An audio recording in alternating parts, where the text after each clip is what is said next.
Hello, welcome to this lecture. So in this lecture, we will learn how to analyze a flange beam with the help of some examples. So, so today in this lecture, we will see what are the various steps to analyze a flange beam, and then we will solve some problems to understand how we can analyze a flange beam. So the first step in the analysis of flange beam is to determine the depth of neutral axis. As we have discussed in the previous part also, that determination of neutral axis is very important to understand in which case our problem will fall. So if neutral axis in flange beam, then it may be a different case. If it is lying in web, then it will be different cases. So we can determine neutral axis by equating the C and T. Now C is the compression force and T is the tension force. So for example, if we have this say T beam, if we have this T beam, now neutral axis may be in the flange or it may be in the web. For example, if it is lying in the if it is lying in the flange, then we know that the area of concrete above neutral axis will be under compression, and below neutral axis, concrete is assumed to be cracked. So all the tension force will be taken by this reinforcement. So there, all the tension force will be taken by this reinforcement. So by equating C with T, we can find out the value of XU. So C is the compressive force taken by the area of concrete above neutral axis, and T is the tension force taken by the steel. So by equating this C and T, we can find out the value of XU. So now in this expression of C, when we are equating C and T, the expression of C depends on the location of neutral axis, whether it is lying in the flange or it is lying in the web. So again, I will make the diagram. Now, assuming that neutral axis lies in the flange. So in that case, we know that only this part of flange is under compression. Okay, so in that case, say if this is the BF value, then we can assume that compression force will be calculated only for this part. Now, by chance, if our neutral axis is in the web part, so in that case, whole flange will be under compression along with some part of the web also. So this part will also be under compression and whole flange will be under compression. So if neutral axis is in the flange, only flange part will be considered for calculating the value of C. Now if it is lying in the web, then we will consider compression force taken by the flange and as well as some part of the web also. So whether it is lying in the web, it depends on df by d ratio and df by xu parameter. So df by d ratio we generally use when we have, when our section is balanced section or over reinforced section, and we use this parameter df by xu when our section is under reinforced. So these parameters are also there to affect the value of C. So initially what we do is we assume that our neutral axis is lying in the flange.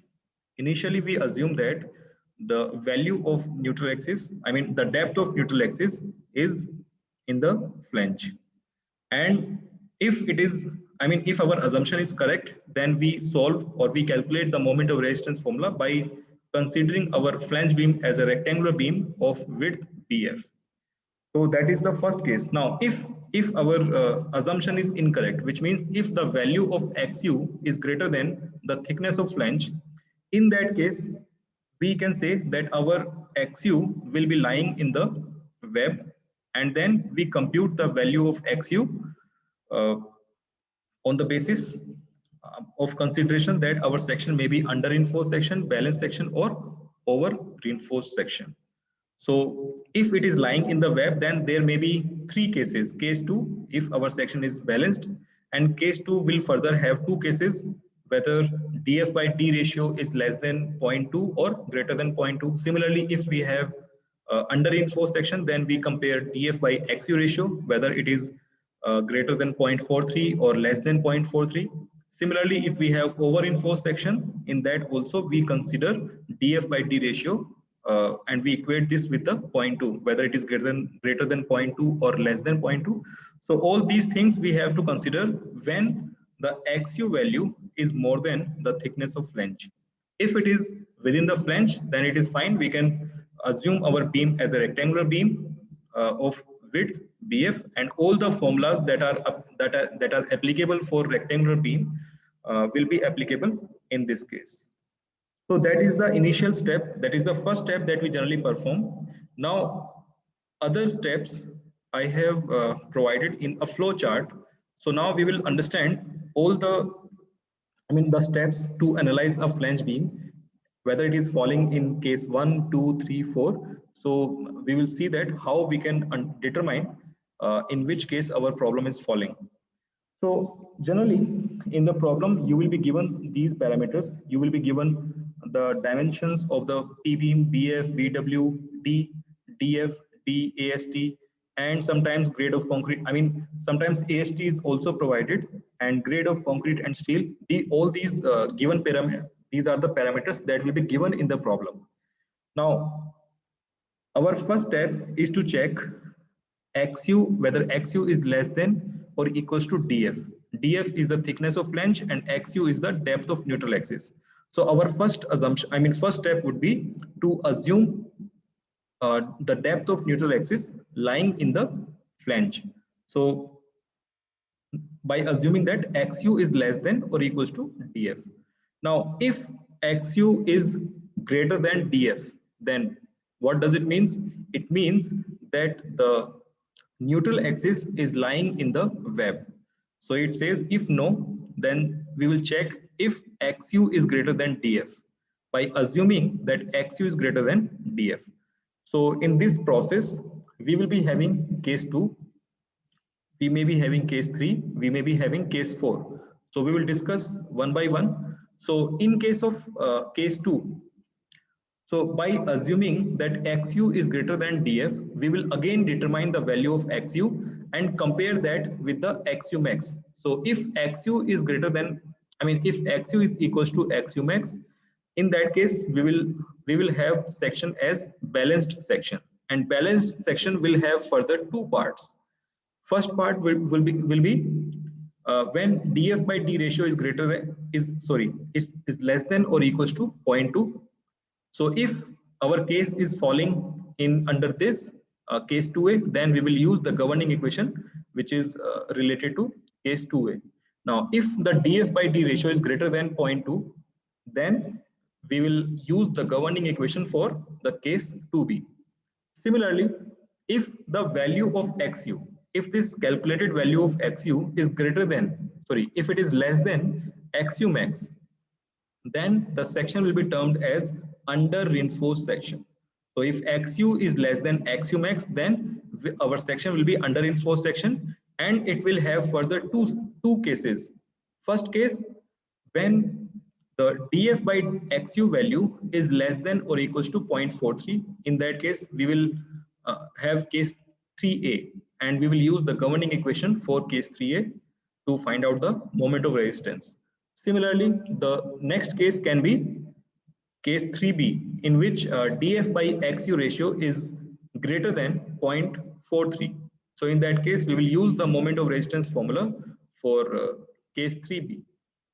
Now, similarly, we can have over-reinforced section also, in which XU value is greater than XU max. Now, in this case, what we do is we restrict the value of XU to equal to XU max. So in that case, by chance, if XU value is greater than XU max, then what we will do is we will restrict the value of XU equals to XU max. And it means that we ultimately make this over-reinforced section as balanced section. So all the process, all the formula that we generally use for case 2a will be same for case 4. Now case 4 will have two cases like in case 2, case 2a and 2b. So in this case 4 also, we will be comparing df by d ratio with 0.2, whether it is less than or greater than 0.2. And depending on that, we will take the case accordingly. So this is the case when xu is greater than df. Now by chance, if xu is less than df, it means that the neutral axis is lying in the flange, and we will simply assume that our flange beam as a rectangular beam, and we will use all the formulas of rectangular beam by replacing the value of b with bf. Bf is the effective width of flange, and b will be the width of rectangle. So that will be our case 1. So initially I have discussed case 2, 3 and 4, and now this is our case 1. So this is the flow chart that will be applicable for all the cases.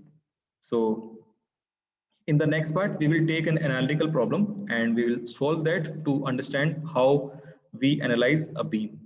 Thank you.